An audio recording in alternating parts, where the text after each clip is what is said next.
बाल मंदिर विद्यालय के इस YouTube चैनल पर वाणिज्य संकाय से मैं स्वरूप सिंह प्रिय विद्यार्थियों आपका हार्दिक अभिनंदन और स्वागत करता हूं। सर्वप्रथम विद्यार्थियों बाल मंदिर परिवार की ओर से आपको हार्दिक बधाई और आपका हार्दिक अभिनंदन करते हैं। आप कक्षा 10वीं में उत्तीर्ण होकर कक्षा 11वीं में प्रवेशित हुए। प्रिय विद्यार्थियों, बाल मंदिर उच्च माध्यमिक विद्यालय बाड़मेर के अंदर 50 साल से स्थापित एक अनुशासित विद्यालय है, जो छात्र और छात्रा दो विद्यालयों की उपलब्धता प्रदान करवाता है तथा विज्ञान व वाणिज्य संकाय की उपलब्धता भी प्रदान करवाता है। विद्यार्थियों, ये एक अनुशासित विद्यालय जो 50 साल से निरंतर बाड़मेर में सेवा दे रहा है। कहीं न कहीं विद्यार्थियों, इस विद्यालय में हमें पढ़ने का अवसर तो नहीं मिला, मगर हमें पढ़ाने का अवसर जरूर मिला, जिसे हम अपने आप को सौभाग्यशाली मानते हैं। और तमाम प्रकार के जो विद्यार्थी बाल मंदिर के अंदर कक्षा 10वीं में अध्ययनरत थे और कक्षा उत्तीर्ण कर 10वीं 11वीं में आए हैं, वो भी भाग्यशाली है। और भी विद्यार्थी जो इस कक्षा 11वीं में प्रवेशित लेंगे और इस विद्यालय में प्रवेशित लेंगे, वो भी अपने आप में गौरवान्वित और भाग्यशाली है। विद्यार्थियों, इस विद्यालय की अपने आप में एक बहुत बड़ी भूमिका है और ये अनुशासित विद्यालय है। आपने अपनी रुचि अनुसार इस विद्यालय के अंदर विज्ञान वर्ग या फिर विज्ञान वर्ग विद्यार्थियों या वाणिज्य संकाय में प्रवेश लिया। ये अपनी एक रुचि होती है, रुचि के अनुसार विद्यार्थी संकाय में प्रवेश लेता है। किसी विद्यार्थी ने वाणिज्य संकाय में प्रवेश लिया, किसी विद्यार्थियों ने विज्ञान संकाय में प्रवेश लिया, अपनी रुचि के अनुसार। वाणिज्य संकाय में जिन विद्यार्थियों ने प्रवेश लिया है, उनके लिए ये वीडियो है YouTube चैनल के माध्यम से। आज जो कोविड-19 के तहत आपके को ये वीडियो उपलब्ध करवाए जा रहे हैं घर बैठे, आप इसका फायदा ले सकें और इसकी उपयोगिता को समझ सकें। विद्यार्थियों, वाणिज्य संकाय के अंदर किन किन विषयों को शामिल किया जाता है, उसकी क्या उपयोगिता रहती है, उसके उपलक्ष्य में ये वीडियो बनाया जा रहा है ताकि आप घर बैठे समझ सके। और क्योंकि कहीं न कहीं आप कक्षा 10वीं पास कर जब 11वीं कक्षा में आ रहे हो, आपके लिए सब चीज अलग होगी। आपने कक्षा 10वीं में आज तक अलग पढ़ा है और कक्षा 11वीं में आपने जो रुचि अनुसार जो विषय लिया है, इसमें आप अलग चीजें पढ़ेंगे। तो मेरा जो मेन आज उद्देश्य है YouTube चैनल पर आने का, बाल मंदिर YouTube चैनल के माध्यम से आने का, वाणिज्य संकाय के अंदर कौन कौन से विषयों को शामिल किया जाता है और मेरा कौन सा विषय रहेगा आपको पढ़ाने का, उसके बारे में, उस विषय के बारे में मैं आज आपके सामने चर्चा करूंगा। और उस विषय के बारे में चर्चा करने के बाद, क्योंकि वो आपके लिए एक नया विषय है, आपने उस विषय को पहली बार आप उस विषय को देखोगे, तो उस विषय में जो शब्दावली है, उन शब्दावली, छोटी छोटी शब्दावली, उन शब्दों के बारे में बात करेंगे। उन शब्दों को हम समझने का प्रयास करेंगे ताकि आपके भविष्य में वो काम आए और आप निरंतर उन्हें पढ़कर उन विषय को समझ सके। और मैं इस विषय के बारे में इंट्रोडक्शन करवाकर, परिचय करवाकर, वास्तव में वाणिज्य संकाय का क्या क्षेत्र रहता है भविष्य के अंदर, वाणिज्य संकाय लेने के बाद आप किस स्तर तक पहुंच पाते हो, उसके बारे में भी मैं बात करूंगा। विद्यार्थियों, मैं आपको अवगत करवा देता हूं कि पहले जो कक्षा 11वीं में जो पाठ्यक्रम चलता था वो परिवर्तन हो गया है। अब NCERT की बुक लागू हुई है, जो राजस्थान अजमेर मंडल की ओर से जारी की गई है। आप इस बुक को मैं खरीदना है, बाजार के अंदर आप गौर करें, व्यवसाय अध्ययन कक्षा 11वीं। और आप देख लें विद्यार्थियों, राष्ट्रीय शैक्षिक अनुसंधान और प्रशिक्षण परिषद नई दिल्ली ये लिखा होगा और नीचे माध्यमिक शिक्षा बोर्ड राजस्थान अजमेर लिखा हुआ होगा और राजस्थान राज्य पाठ्य पुस्तक मंडल जयपुर लिखा हुआ होगा। इस किताब को आपको खरीदना है, ये इस बार हमारे पाठ्यक्रम में है और इसे हमें पढ़ना है विद्यार्थियों। अब मैं बात करूंगा वाणिज्य विषय की। वाणिज्य विषय के अंदर किन किन विषयों को शामिल किया गया है और मैं कौन सा विषय पढ़ाऊंगा, उसके बारे में मैं बात करूंगा। तो वाणिज्य विषय के अंदर निम्न प्रकार की 3 विषयों को शामिल किया गया है, उसके बारे में मैं आज बात करूंगा। लेखा शास्त्र और व्यवसाय अध्ययन। विद्यार्थियों गौर करें, लगातार इस वीडियो में आप बने रहे ताकि आपको हर एक चीज समझ में आ जाए। ये वीडियो आपके लिए बहुत उपयोगी रहेगा, क्योंकि कहीं न कहीं हमें ये समझकर ही आगे बढ़ना है। अगर हमें पहले इसका परिचय अगर नहीं पता है तो आगे बढ़ने से कोई फायदा नहीं है। पहले हमें समझना चाहिए कि वास्तव में ये कौन कौन से विषय इसके अंदर रहेंगे और हम क्या क्या हमें पढ़ना है, और वास्तव में वाणिज्य विषय की क्या उपयोगिता आगे है भविष्य के लिए, आपके लिए क्या रास्ते खोल सकते हैं।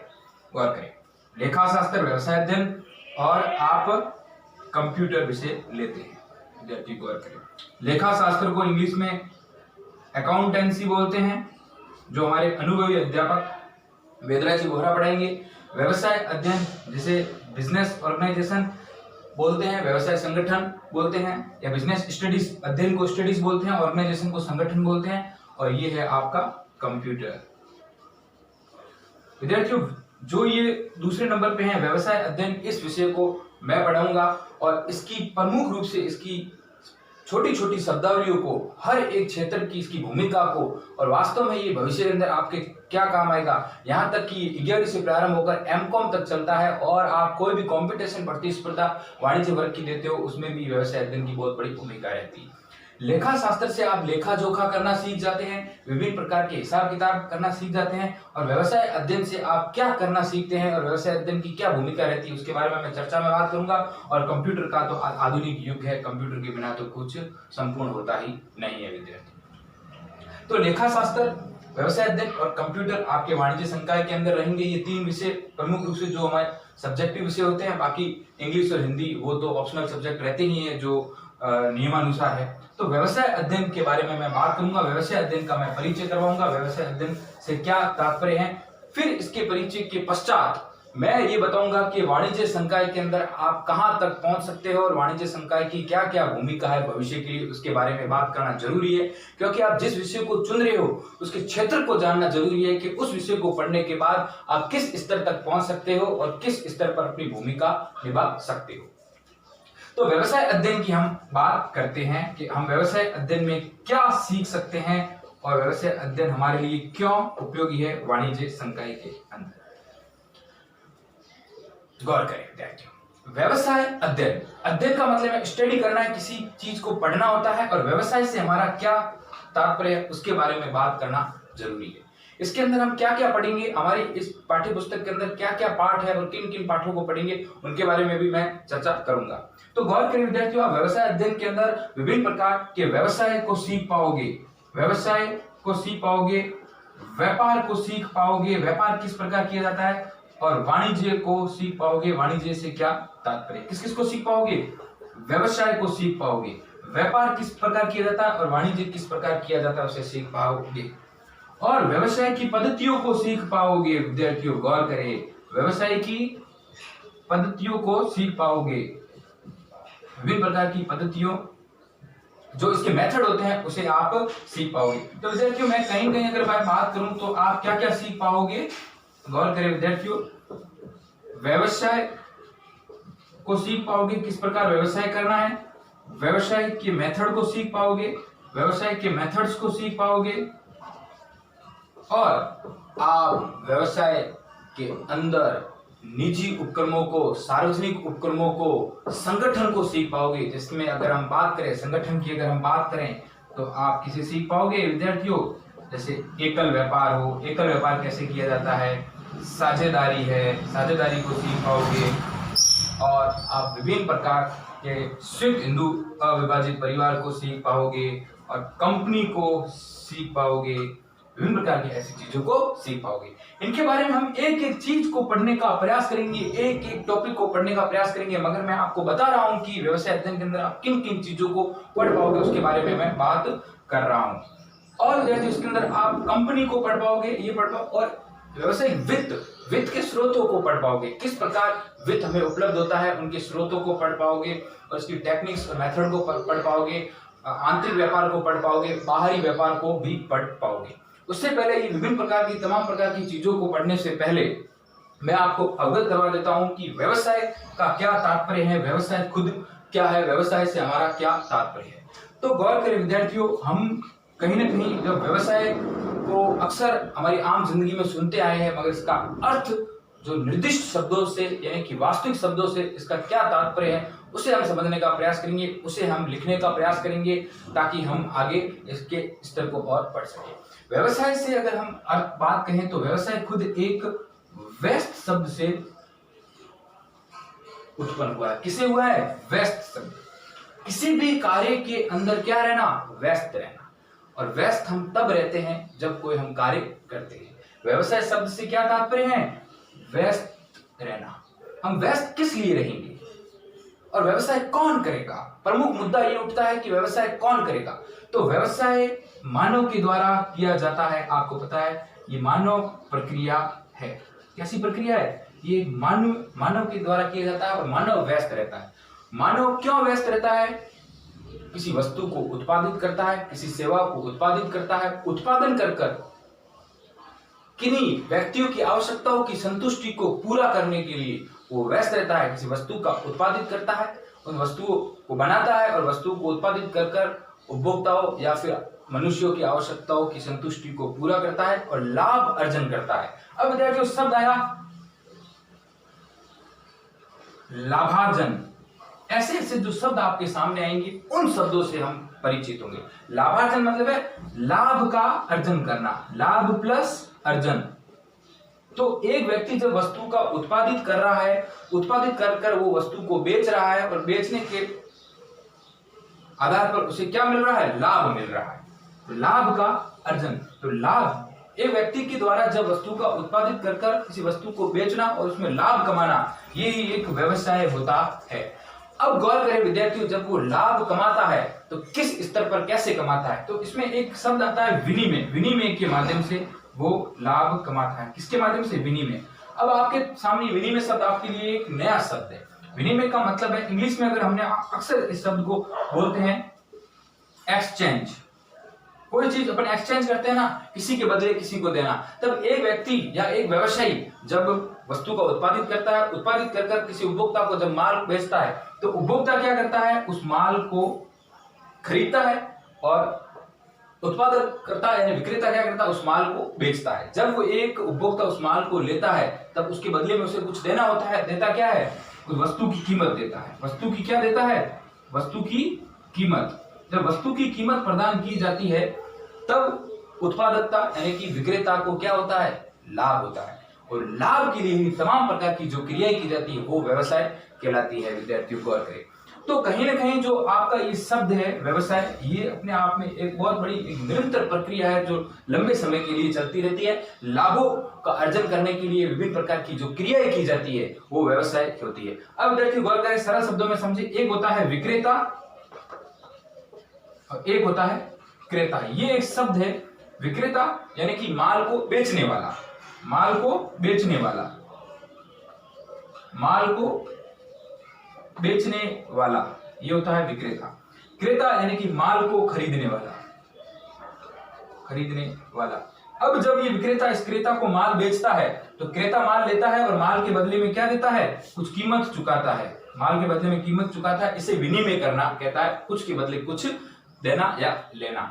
और ये जो प्रक्रिया होती है, ये जो क्रियाएं की जाती है लाभ कमाने के लिए, ये सब व्यवसाय के अंदर शामिल होती है। इन्हीं चीजों को हम पढ़ेंगे कि वास्तव में व्यवसाय कैसे किया जाता है। अगला जो हमारा मेरा वीडियो है, आज तो सिर्फ एक परिचय दे रहा हूं, अगला जो वीडियो आएगा जो उसके अंदर जो हमारा पहला अध्याय है व्यवसाय, व्यवसाय की प्रकृति और व्यापार और वाणिज्य, उसको मैं समझाने का प्रयास करूंगा। छोटे छोटे शब्द जो आपके सामने उभर कर सामने आएंगे, जैसे अभी लाभार्जन आपके सामने आया, विनिमय शब्द सामने आया, इनके बारे में हम चर्चा में बात करेंगे कि वास्तव में इन शब्द का क्या तात्पर्य है। तो व्यवसाय को हमने यहां समझा कि वास्तव में एक विक्रेता द्वारा एक ऐसी क्रिया की जाती है और लाभार्जन कमाने के लिए दूसरे व्यक्ति की संतुष्टि के लिए वस्तुओं का उत्पादन किया जाता है। वस्तु और सेवाओं का उत्पादन कर उन तक आत्मसंतुष्टि के लिए उन्हें पहुंचाई जाती है और विभिन्न प्रकार के उपभोक्ता उन चीजों को खरीदते हैं। खरीदने के पश्चात कुछ वस्तु चुकाते हैं। तो ये सब व्यवसाय के अंदर शामिल किए जाते हैं। तो व्यवसाय को अगर हम देखें तो एक दृष्टि से हम ये भी कह सकते हैं कि व्यवसाय के अंदर जो विभिन्न प्रकार की क्रियाएं की जाती है, क्रियाएं दो प्रकार की होती है। विद्यार्थियों गौर करें, क्रिया कितने प्रकार की होती है? दो प्रकार की जो क्रियाएं होती है उनके बारे में हम बात करेंगे। एक तो होती है आर्थिक क्रिया। गौर करें विद्यार्थी, एक कैसी होती है? आर्थिक क्रिया। एक होती है अनार्थिक क्रिया। अब ये आर्थिक क्रिया का बिल्कुल ऑपोजिट है। आर्थिक क्रिया जो होती है वो सब व्यवसाय के अंदर सम्मिलित होती है और व्यवसाय वही व्यक्ति कर सकता है जो लाभार्जन के लिए कार्य करता है, धन कमाने के लिए कार्य करता है। तो इसके अंदर जो आर्थिक क्रियाओं के अंदर क्या शामिल है? अर्थ। यहाँ अर्थ से मतलब क्या है? धन है। विद्यार्थियों गौर करें, धन। एक व्यक्ति धन कमाने के लिए, लाभ कमाने के लिए विभिन्न प्रकार की जो क्रियाएं करता है वो सब व्यवसाय के अंदर सम्मिलित होती है। अब आर्थिक क्रिया के अंदर किन्हें सम्मिलित किया गया है? आर्थिक क्रिया का मतलब है कि धन कमाने से है, धन कमाने से है। किसी वस्तु को बेचना, बेचने के बाद उसमें धन कमाना, धन कमाने से। तो अनार्थिक क्रिया में किन्हें शामिल किया गया है? ये धन से इनका तात्पर्य नहीं है, ये आत्म संतुष्टि के लिए होती है, आत्म संतुष्टि के लिए होती है, प्रभुत्व के लिए होती है और किसी की सहायता करने के लिए होती है। इसमें कोई धन का कोई तात्पर्य नहीं रहता है। अब देखो आर्थिक क्रिया, आर्थिक क्रिया के अंदर एक धन कमाया जाता है, लाभों का अर्जन किया जाता है, लाभ कमाए जाते हैं। एक व्यवसायी के द्वारा विभिन्न प्रकार की वस्तुओं का उत्पादन करेगा, उत्पादन करके उन्हें वितरण करेगा। अब गौर करें, शब्द क्या है? उत्पादन करेगा और फिर क्या करेगा? वितरण करेगा। अब यहाँ शब्द वितरण से है, आपने इंग्लिश में सुना होगा डिस्ट्रीब्यूशन, यानी डिस्ट्रीब्यूशन यानी बांटेगा, डिस्ट्रीब्यूशन यानी क्या करेगा? उसे बांटेगा। पहले वो माल का उत्पादन करेगा, उत्पादन करके अपने घर पे तो नहीं रखेगा, उसे बांटना पड़ेगा, तो उत्पादन करके फिर उसका क्या करेगा? वितरण करेगा। विभिन्न प्रकार की इन चीजों को इसके अंदर शामिल किया गया, फिर वो धन कमाएगा। अब अनार्थिक क्रिया के अंदर एक व्यक्ति अपने आत्म संतुष्टि के लिए, प्रभुत्व के लिए या किसी की सहायता करता है, इन चीजों को अनार्थिक क्रिया में शामिल किया गया। सरल उदाहरण से समझने का प्रयास करें। आर्थिक क्रिया, जब एक डॉक्टर अपनी क्लिनिक खोलता है, एक वकील अपनी ऑफिस लगाता है, एक सीए अपनी ऑफिस लगाता है, एक टीचर किसी स्कूल में पढ़ाने जाता है, तो कहीं ना कहीं ये सब आर्थिक क्रिया की जाती है। उनका व्यवसाय किसी वस्तु का उत्पादन करने से नहीं है, यहाँ वो विभिन्न प्रकार की जो ये प्रकार की सेवाएं उपलब्ध करवाकर जो वो धन कमा रहा है वो भी आर्थिक क्रिया के अंदर शामिल है। एक डॉक्टर क्लिनिक खोलकर फीस लेता है, वकील अपनी सेवाएं प्रदान करके फीस लेता है, सीए अपना कार्य करके फीस लेता है, टीचर पढ़ाकर फीस लेता है। ये सभी तमाम प्रकार की जो आर्थिक क्रियाएं होती है ये धन से संदर्भ में होती है और इसके अंदर ये सब किया जाता है जिसमें धन आना चाहिए, पैसे आने चाहिए। अनार्थिक क्रिया से तात्पर्य ये है कि एक गृहिणी यानी कि एक महिला जब अपने घर के अंदर खाना बनाकर सबको खाना खिलाती है तो उसका कोई तात्पर्य किसी पैसों से नहीं है, वो उसकी एक आत्मसंतुष्टि और अपने परिवार के लिए कर रही है। या एक कोई भी लड़का एक बुढ़े इंसान को रोड पार करवा रहा है तो ये भी क्या है? एक अनार्थिक क्रिया जिसमें उसका कोई पैसों से कोई मतलब नहीं, किसी सहयोग की भावना से ये कार्य किए जा रहे हैं। तो इस प्रकार से हमने व्यवसाय को समझा। व्यवसाय एक मानवीय प्रक्रिया है। कैसी प्रक्रिया है? मानवीय प्रक्रिया है। व्यवसाय कैसी प्रक्रिया है विद्यार्थियों? ये एक मानवीय प्रक्रिया है। मानवीय प्रक्रिया, मानवीय का मतलब है मानव के द्वारा की जाने वाली प्रक्रिया है और मानव विभिन्न प्रकार की ऐसी क्रियाएं करता है, वस्तुओं का उत्पादन करता है, सेवाओं का उत्पादन करता है और उपभोक्ताओं की आवश्यकता और उनकी संतुष्टि के लिए उन्हें प्रदान करवाता है और लाभ कमाता है। तो ये सब चीजें जो व्यवसाय के अंदर सम्मिलित की गई। और मैंने आपसे बताया कि और हम व्यवसाय के अंदर क्या क्या पढ़ेंगे। हम व्यवसाय के स्रोत पढ़ेंगे, वित्त के स्रोत पढ़ेंगे, किस प्रकार हमें वित्त मिलेगा, किस प्रकार हमें पैसे मिलेंगे, वित्त के स्रोत होंगे। विभिन्न प्रकार के ऐसे समता अंश होते हैं, पूर्वाधिकार अंश होते हैं, इनसे मैं अभी बात नहीं करूंगा क्योंकि आपके लिए नए आगे बात करेंगे। मगर मैं बता रहा हूं कि वित्त के स्रोतों को पढ़ेंगे, व्यावसायिक संगठनों को पढ़ेंगे। जैसे एकल व्यापार, कैसे एकल व्यापार किया जाता है, एक व्यक्ति के द्वारा व्यापार को समझ सकेंगे। एकल व्यापार को समझने के बाद हम HUF हिंदू अनडिवाइडेड फैमिली यानी हिंदू अविभाजित परिवार को समझ सकेंगे। साझेदारी यानी पार्टनरशिप, एक साझेदार के साथ मिलकर या कहीं 10-15 साझेदारों के मिलकर किसी व्यवसाय को करना, उसको समझ सकेंगे। कंपनी को समझ सकेंगे। कंपनी, निजी कंपनी, सार्वजनिक कंपनी, उस कंपनी के अंदर विभिन्न प्रकार की कंपनी प्रक्रिया, कंपनी कैसे चालू की जाती है, OPC, विभिन्न प्रकार की ऐसी कंपनियों को, एक एक कंपनी को सरल शब्दों में समझने का प्रयास करेंगे। इस प्रकार व्यवसाय के अंदर और व्यवसाय अध्ययन के अंदर विभिन्न प्रकार के जो व्यवसाय संगठन है और व्यवसाय वित्त के स्रोत है, व्यवसायिक पद्धतियां हैं, तकनीक है, अलग अलग टॉपिक को छोटे छोटे खंडों में विभाजित कर हम सीखने का प्रयास करेंगे। तो लगातार विद्यार्थियों आप बने रहे और आराम से सीखने का कोशिश करें। कोई भी संकट अगर आ जाए तो मुझसे ऑफलाइन क्लासेस के अंदर भी हम रूबरू होंगे और चर्चा करेंगे विद्यार्थियों। इसके बाद कभी भी हम जब व्यवसाय करते हैं विद्यार्थियों, तो उसके अंदर सहायक क्रियाओं की जरूरत होती है। सहायक क्रियाएं, कोई भी जब कार्य करते हैं तो उसके अंदर ऐसी क्रियाएं जो, जैसे हम बिजनेस करें, बिजनेस के साथ साथ उस बिजनेस को सोपान देने के लिए और भी कई क्रियाएं की जाती है। यानी एक माल को उत्पादित कर रहे हैं तो उत्पादन करने के पश्चात जब हम उपभोक्ता जो खरीदने वाले हैं वहां तक पहुंचाते हैं तो परिवहन की जरूरत होती है। और जब हम माल को पैदा करते हैं, उत्पादन करते हैं, तो उसकी बीमा करवाने की भी जरूरत होती है। तो ऐसे कई प्रकार की जो सहायक क्रिया है उसके बारे में भी हम पढ़ेंगे। सहायक क्रियाओं में, व्यवसाय की सहायक क्रियाओं में परिवहन होता है, ट्रांसपोर्टेशन, आपने सुना होगा इसका नाम। और संचार का मतलब होता है कम्युनिकेशन, क्योंकि व्यवसाय हमेशा दो व्यक्तियों के बीच में ही किया जाता है, इसके लिए कम से कम दो व्यक्ति होने जरूरी है। तो संचार और बीमा, ऐसा बीमा सेक्टर, इसके बारे में बीमे का पूरा चैप्टर है। परिवहन, इनके बारे में भी हम समझने का प्रयास करेंगे और चर्चा सहित इन्हें समझेंगे विद्यार्थियों। तो ये व्यवसाय अध्ययन के अंदर ये पृष्ठ भूमिका जो व्यवसाय अध्ययन के बारे में ये रहेगी और इन चीजों को हम इसके अंदर सीखेंगे, आराम से सीख पाएंगे। हमारा मेन मोटिव आज था कि व्यवसाय अध्ययन को जानना, व्यवसाय क्या है, व्यवसाय की भूमिका को जानना, व्यवसाय क्यों उपयोगी है, व्यवसाय अध्ययन हम वाणिज्य संकाय के अंदर क्यों पढ़ते हैं, उसके बारे में हमने आज जाना। अब मेरा मेन मोटिव ये है, मेरा मेन मुद्दा ये है कि मैं अब आपको ये बताऊं कि वाणिज्य संकाय के अंदर हम कहां तक पहुंच सकते हैं और इसका क्या क्षेत्र है, इसका स्कोप क्या है, और आप 12वीं करने के बाद कौन से क्षेत्र में जा सकते हैं उसके बारे में भी मैं बात करूंगा। संक्षेप में बात करूंगा, आपको समझाने का प्रयास करूंगा। तो आप इस वीडियो को पूरा देखें। और ये जो मेन टॉपिक है वाणिज्य संकाय का क्षेत्र, यानी किस किस फील्ड में आप जा सकते हो, बहुत ही उपयोगी है। आपने अगर वाणिज्य विषय 11वीं कक्षा में लिया है तो किस लिए लिया है और ये क्या उपयोगी रहेगा। विद्यार्थियों, जब आप 12वीं कर लेते हैं, 12th कर लेते हैं कॉमर्स विषय से, फिर आप आगे किस और बढ़ सकते हैं। 12वीं करने के बाद आप सीए बन सकते हैं। सीए के लिए आपको एक सीपीटी का एग्जाम देना पड़ता है, जिसे कॉमन प्रोफिशिएंसी टेस्ट बोलते हैं। विद्यार्थी गौर करें, क्या बोलते हैं? कॉमन प्रोफिशिएंसी टेस्ट, सामान्य प्रवीणता परख होती है।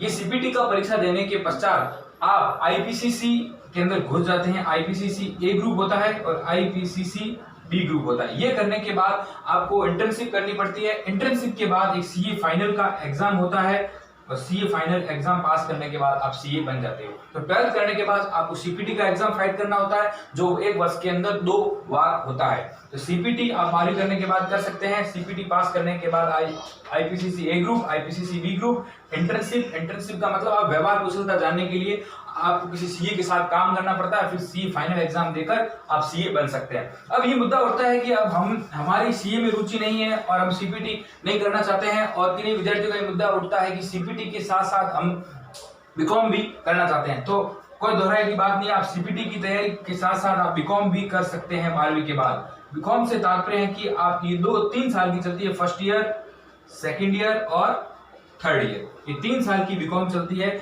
और अच्छी बात इसमें ये है कि बीकॉम का सिलेबस और आईपीसीसी ए ग्रुप और आईपीसीसी बी ग्रुप का पाठ्यक्रम समतुल्य होता है। आप जब आईपीसीसी पढ़ते हो तो बीकॉम भी साथ साथ हो जाती है, बीकॉम की भी तैयारी हो जाती है और बीकॉम आप पास कर लेते हैं।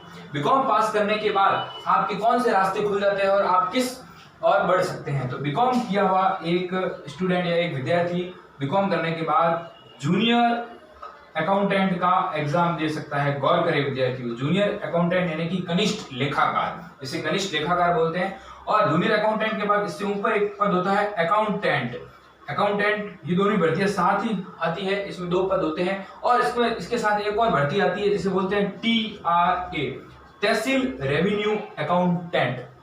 ये तहसील राजस्व लेखा अधिकारी होता है। तो आप ये बीकॉम करने के बाद ये 3 प्रकार के एग्जाम दे सकते हैं। आरपीएससी एक संस्था है जो संवैधानिक संस्था, वो एग्जाम करवाती है। तो आप 3 प्रकार के ये एग्जाम दे सकते हैं और इसके ऊपर मेरिट के आधार पर आप अकाउंटेंट बन सकते हैं, TRA बन सकते हैं और जूनियर अकाउंटेंट बन सकते हैं। ये बीकॉम किए हुए विद्यार्थी आराम से इस एग्जाम को फेस करते हैं। इसमें विभिन्न प्रकार के लेखा शास्त्र, व्यवसाय अध्ययन और कंप्यूटर का समावेश रहता है। आप अगर इसको अच्छे से आज आप पढ़ते हैं तो आपके बहुत उपयोगी है।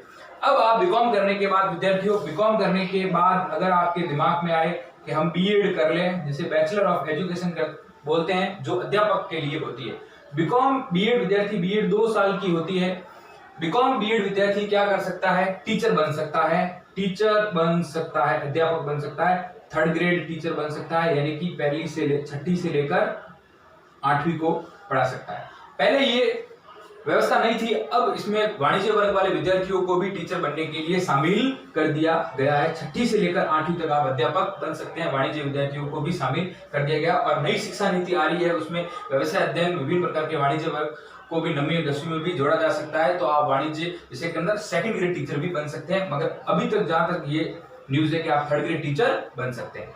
जब आप बीकॉम करने के बाद, बीकॉम का मतलब होता है 15वीं पास, और बीकॉम करने के बाद जब आप एमकॉम कर लेते हैं तो आप हो जाते हैं 17वीं पास, ये 2 साल की होती है। और एमकॉम जब आप सेकंड डिवीजन में पास कर लेते हैं, यानी कि 48% से पास कर लेते हैं, तो आपको एक एग्जाम होता है ASO, असिस्टेंट स्टैटिस्टिक्स ऑफिसर, सांख्यिकी अधिकारी। आप सांख्यिकी अधिकारी जो सांख्यिकी विभाग के अंदर सांख्यिकी का विषय आपके बीकॉम के अंदर रहता है। आप जैसे आपने 10वीं के अंदर पढ़ा था ना, मध्यिका माध्य, ये इसी प्रकार से इसका बहुत बड़ा विस्तृत क्षेत्र होता है। तो आप सांख्यिकी अधिकारी बन सकते हैं, जनगणना वगैरह ये एक पद होता है जो विभिन्न प्रकार के आंकड़े जारी करता है, वो आप बन सकते हो। ASO बन सकते हो और SO भी बन सकते हो, स्टैटिस्टिक्स ऑफिसर, सांख्यिकी अधिकारी, और ये सहायक सांख्यिकी अधिकारी आप बन सकते हो। विद्यार्थी गौर करें, ये सिर्फ इसमें बढ़िया बात ये कि एमकॉम 48% वाला ही इसके अंदर बैठ सकता है और कोई भी विद्यार्थी इसके अंदर नहीं बैठ सकता। तो हमारा यहाँ कॉम्पिटिशन बहुत कम हो जाता है। और मैं आपको एक यहाँ मैं कहना भूल गया कि बीकॉम के बाद एक कंप्यूटर की भर्ती आती है, जो कंप्यूटर शब्द से है कंप्यूटर, जिसे बोला जाता है संगणक। क्या बोला जाता है? संगणक। कंप्यूटर को हिंदी में संगणक, आप संगणक भी बन सकते हो, ये भी सांख्यिकी विभाग का ही एक पद है। और संगणक के बाद आप जब प्रमोट हो जाते हो तो आप सीधा ASO बन जाते हो, ASO से प्रमोट होते हो तो SO बन जाते हो। आप सोच रहे हो कि बीकॉम करने के बाद मैं संगणक के अंदर लग जाऊं तो आप ऑटोमेटिक कुछ साल बाद ASO बन जाओगे, ASO के बाद SO बन जाओगे। मगर आप एमकॉम अगर 48% से करते हो तो ASO के बाद SO भी बन सकते हो, ये अलग से भर्ती आती है। तो देखो विद्यार्थियों, कितने पद बीकॉम करने के बाद, एमकॉम करने के बाद आपके सामने हो रहे हैं। और बैंकिंग सेक्टर के अंदर तो आप जा ही सकते हो, बैंकिंग सेक्टर के अंदर कॉमर्स वालों का बोलबाला होता है, बैंकिंग सेक्टर के अंदर जा सकते हैं। आप रेलवे सेक्टर के अंदर भी जा सकते हैं विद्यार्थियों। रेलवे सेक्टर के अंदर कॉमर्शियल असिस्टेंट की भर्ती आती है, कॉमर्शियल असिस्टेंट की भर्ती आती है, आप उसके अंदर जा सकते हो विद्यार्थियों। तो कॉमर्स के अंदर विभिन्न प्रकार के क्षेत्र है, इसके अंदर आप विभिन्न प्रकार के कहीं ना कहीं आप सेट हो सकते हो। और मैं अगर बात करूं तो कॉमर्स के अंदर आज का अगर आधुनिक युग देखा जाए, आधुनिक युग अगर देखा जाए तो अगर एक कॉमर्स का विद्यार्थी अगर इन सब चीजों में ना घुसकर बीकॉम कर एक सिर्फ टैली ही कर लेता है, क्या कर लेता है? टैली का कोर्स कर लेता है, तो विभिन्न प्रकार की संस्थाओं में जाकर वो अकाउंट का काम कर सकता है। और अकाउंट का काम कर कम से कम 25 से 30 हजार रुपए आराम से कमा सकता है विद्यार्थियों। और भारत वर्ष के अंदर एक 2017 को एक खतरा आया जिसे बोला जाता है GST। ये 1 जुलाई 2017 को लागू हुआ पूरे भारतवर्ष में। माननीय प्रधानमंत्री नरेंद्र मोदी ने इसे लागू किया। और ये GST विभिन्न प्रकार के जो कर होते हैं, सेल टैक्स जिसे विक्रय कर बोलते हैं, वैट, वैल्यू एडेड टैक्स, उत्पाद कर, एक्साइज कर, विभिन्न प्रकार के करों को इसके अंदर शामिल किया गया। अब कहेंगे जब होटल पे खाना खाने जाते हो तो GST लगती है, CGST, SGST, आप इसका भी काम सीख सकते हो और ये काम कर भी आप निपुण हो सकते हो और एक CA के साथ काम कर पैसा कमा सकते हो। तो इस प्रकार विद्यार्थियों आप तमाम प्रकार की इन भर्तियों में शामिल हो सकते हो। ये वाणिज्य संकाय के अंदर आपके निम्न अवसर आपके सामने रहते हैं। अब किसी विद्यार्थी के दिमाग में ये आएगा कि अगर मैं प्रशासनिक सेवा में जाना चाहता हूं तो ये वाणिज्य विषय क्या काम आएगा? तो राजस्थान के संदर्भ में अगर हम बात करें, RAS जिसे राजस्थान एडमिनिस्ट्रेटिव सर्विस बोलते हैं, इसके अंदर एक इंसान SDM बन सकता है। आपने कहीं न कहीं देखा होगा कि SDM का पद होता है जो कलेक्टर से नीचे होता है। SDM डिस्ट्रिक्ट मजिस्ट्रेट होता है, सुपरिटेंडेंट डिस्ट्रिक्ट मजिस्ट्रेट। आप SDM बनते हो तो SDM का जो पाठ्यक्रम रहता है उसके अंदर भी आपकी ये वाणिज्य विषय रहता है। जैसे बुक कीपिंग की अगर बात करें, बुक कीपिंग का विषय रहता है, जैसे पुस्त पालन कहा जाता है। विद्यार्थी गौर करें, क्या पुस्त पालन, यानी कि आप इसमें विभिन्न प्रकार की अकाउंटेंसी को पढ़ेंगे और इसके अंदर आप व्यवसाय अध्ययन को भी पढ़ेंगे। व्यवसाय अध्ययन का भी इसके अंदर टॉपिक रहता है। अभी आपकी बात नहीं है, अगर आप RS या प्रशासनिक सेवा में जाना चाहते हो तो व्यवसाय अध्ययन, अकाउंटेंसी की इसके अंदर प्रमुखता रहती है, इसका भी टॉपिक रहता है, आप इसमें बन सकते हो। यहाँ तक कि भारतीय प्रशासनिक सेवा IAS जिसे कलेक्टर बोलते हैं, इसके अंदर भी का पाठ्यक्रम निश्चित रहता है और आप इसमें भी पढ़कर IAS भी बन सकते हैं। तो कुछ जो पाठ्यक्रम है जो हर सिलेबस के अंदर वाणिज्य का क्षेत्र है। जो IAS के अंदर आप इसके अंदर आप अकाउंट विभाग के अंदर आप बड़े पद पर जा सकते हैं, अकाउंट विभाग के अंदर बड़े पद में जा सकते हैं, आरएस के अंदर भी इसमें एलएडी पोस्ट होती है, एसडीएम से नीचे आप लेखा सेवा में भी जा सकते हैं। वह विभिन्न प्रकार के ये क्षेत्र वाणिज्य विषय के अंदर निर्धारित की गई है। तो विद्यार्थियों, आज हमने जो हमारा आने का मेन मोटिव यही था कि बाल मंदिर उच्च माध्यमिक विद्यालय के अंदर जो विज्ञान और वाणिज्य संकाय है, ये बहुत ही अनुशासित विद्यालय है, जिसके अंदर 2 संकाय निर्धारित की गई है, विज्ञान और वाणिज्य संकाय के अंदर मैं व्यवसाय अध्ययन पढ़ाऊंगा। व्यवसाय अध्ययन के बारे में हमने उसके परिचय के बारे में पढ़ा, व्यवसाय अध्ययन की भूमिका को जाना और किस प्रकार व्यवसाय अध्ययन के अंदर क्या क्या टॉपिक शामिल है उनके बारे में हमने प्रमुख रूप से ऊपर से पढ़ा। और हर वीडियो के अंदर हम एक खंडों में विभाजित कर हर एक शब्दों को समझाऊंगा, क्योंकि आपके लिए नई चीज है। और हमने वाणिज्य संकाय के क्षेत्र को पढ़ा कि ये क्या क्या क्षेत्र, इसका क्या क्या उपयोगिता है, किस क्षेत्र और किस के लिए आपके उपयोग रहेगा, इसका भविष्य में आप कौन से क्षेत्र में जा सकते हैं। धन्यवाद विद्यार्थियों। वाणिज्य विषय के अंदर आपकी बहुत बहुत हार्दिक शुभकामनाएं। जिस प्रकार आपने अपने रुचि अनुसार वाणिज्य विषय को चयन किया, हम लगातार संघर्ष के साथ हम नेतृत्व प्रदान कर एक सफल अध्यापक की भूमिका निभाकर आपको बढ़ाने का प्रयास करेंगे और आप लगातार हमारा साथ देवें और इन वीडियो को देखें और आगे की ओर बढ़े। धन्यवाद विद्यार्थियों।